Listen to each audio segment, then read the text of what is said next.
Hi viewers, நாங்களோட Lakshmi. நீங்கள் பதிருக்கிறது 0 ரொம்ப நாள் கழிச்சு எஸ்ஏ பற்றி பேசுகிறோம்.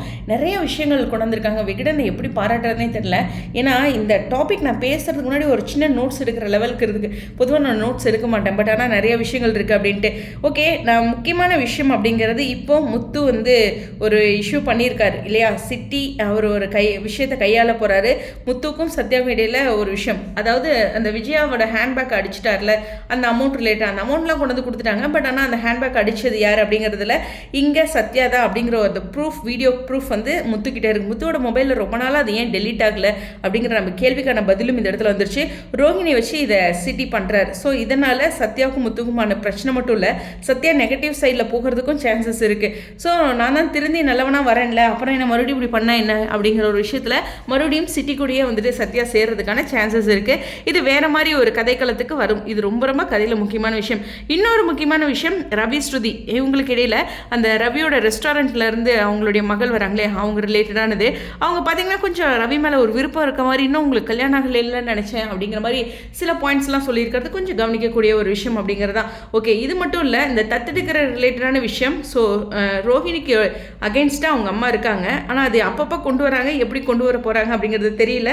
இருந்தாலும் அது ஒரு பாயிண்ட்டாக இருக்குது. இங்கே வீடெல்லாம் பார்த்துட்டாங்க, இருந்தாலும் ஃபியூச்சரில் வரலாம். முத்துமீனா ரிலேட்டடாக அப்படிங்கிற ஒரு விஷயம் தான்.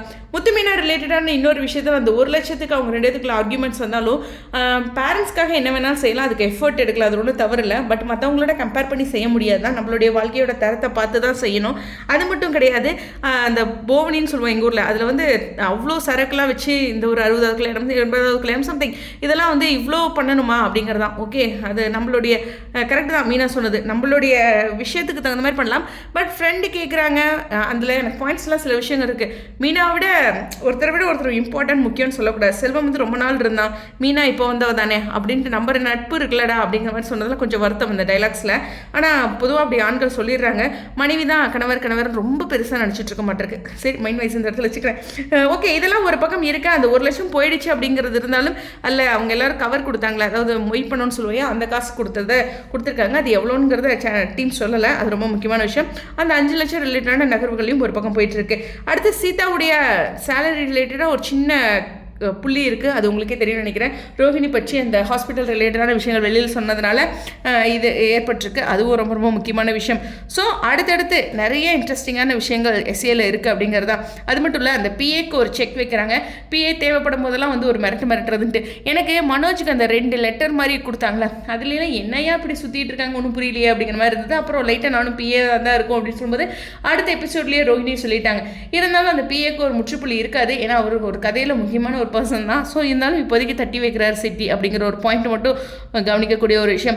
ஸோ எக்கச்சக்கமான இந்த நகர்வுகளில் இத்தனை பாயிண்ட்ஸும் எடுத்து யோசித்து விகடன் அதை மேக் பண்ணி கொண்டு வர்றது நிச்சயமாக பாராட்டக்கூடிய ஒரு விஷயம். எந்த சீரியலுக்குமே நான் இப்படி ஒரு பேப்பர் எடுத்து எழுதவே வேண்டியதில்லை, ஏன்னா அவ்வளோ ஈஸியாக இருக்குது பேசுகிறதுக்கு. பட் ஆனால் எஸ்ஏவை பொறுத்தவரையில் எழுதி பேசுகிற மாதிரி தான் விகடன் எப்போதுமே பண்ணுவாங்க.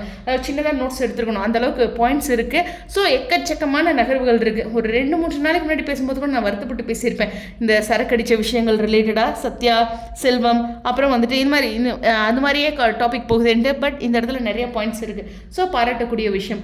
உங்களுடைய கருத்துக்கள் தொடர்ந்து இணைந்திருங்க நம்மளுடைய சேனலோட 0 விடைபெற ஸ்டேடியம்.